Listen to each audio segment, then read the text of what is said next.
and welcome to the Vatican in Rome and to our coverage today of the funeral of Pope Francis, the man who led the Catholic Church for 12 years, steering it through a period of change and in some ways modernisation, died on Monday.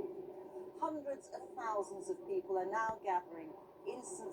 Peter's Square and in the surrounding streets to pay their respects. Amongst them are heads of state and world leaders who've been arriving over the course of the morning and yesterday evening. And of course, millions of others will be watching around the world. The Requiem Mass will begin in around half an hour's time outside St. Peter's Basilica here in the Vatican.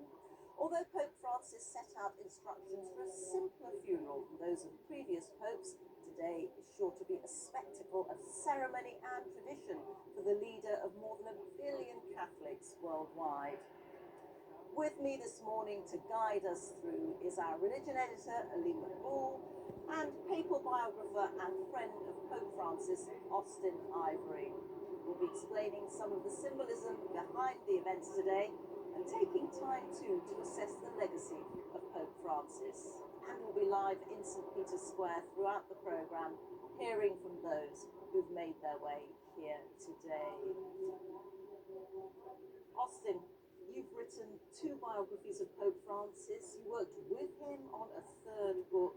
A lot has been made this week of the mixture that we've seen of tradition, but also the greater simplicity that Pope Francis was known for. Are we going to see that this morning? Yeah, it's in a way a return to a deeper tradition of the church, the early church, which Francis spoke a lot of.